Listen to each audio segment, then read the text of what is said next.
I told you gas was gonna get expensive. All right, here we go, guys. Economic Ninja here. I hope you're having a great day. We're gonna talk about oil. It just spiked again, right above $80.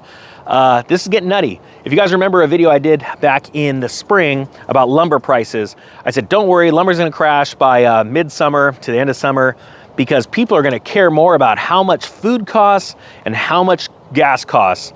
Well, here we are.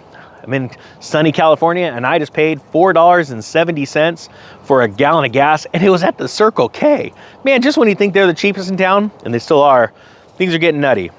So it's crazy. So oil spiked again. We got all kinds of stories, narratives of why it's happening, right? One of the big stories is when China came out and said, hey, listen, to all of its companies, we need you to secure as much supplies because we're in this energy crisis at all cost. And that, one of the things is it's gonna cause, and that's why it caused the first spike in oil, okay? Because between oil and coal, companies need that to survive and to thrive, right? So it spiked the first time, then it came down, and now we're spiking again. We are in an energy crisis.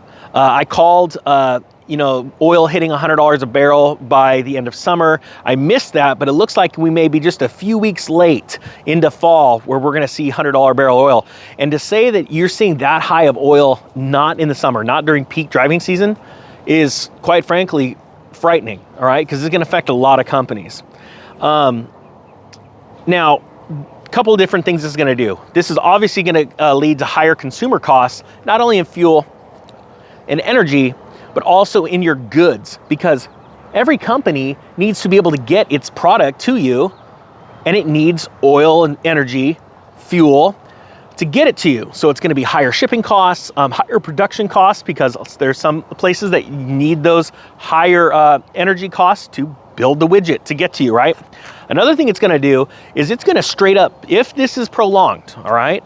If we see like a quarter or even longer of these high, and I'm saying right now, I'm calling their hyperinflation costs right now in Europe and all over the world, we're seeing energy hyperinflate in price. It will put a lot of companies out of business because quite frankly, they have what's called margin, the amount it costs to build or produce whatever they're doing and how much they can sell it to you. And like lumber, we found that they can only sell it for so much until the public says, I'm not gonna buy your product. I'm not gonna buy your widget anymore. I just can't afford it, or it's not worth it at that price, and we're gonna wait for the price to come back down. What do they say? The famous quote is, the answer for high prices is high prices. If they go too high, people just stop buying it, demand falls, plummets, and then the price comes down. Problem is there's a lot of companies that work on that margin and they can't raise their prices anymore, and they're going to have to close. Especially because most companies don't keep more than a couple of months cash on their books to sustain operations.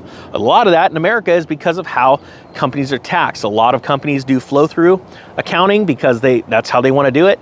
And it means that by the end of the year, they want to ink over with just a little bit of money in their books, because for every dollar sitting on their books in profit, it gets taxed. This is probably a good time to say, look, don't take financial advice from me, especially not tax advice. I'm just a dude in his 40s with a bro hawk, McDonald's coffee, and a dream. So seriously, don't do that. So back to the oil. It's not gonna be good. Do I believe it's gonna be sustained? I do believe it's gonna be sustained. And the reason why is because China's already showed in their hand. They said, listen, we're in an energy crash, or a crisis, and we want everybody to scale down operations for the next 3 months. Up and through December. Guys, serious times. And I can't sugarcoat it.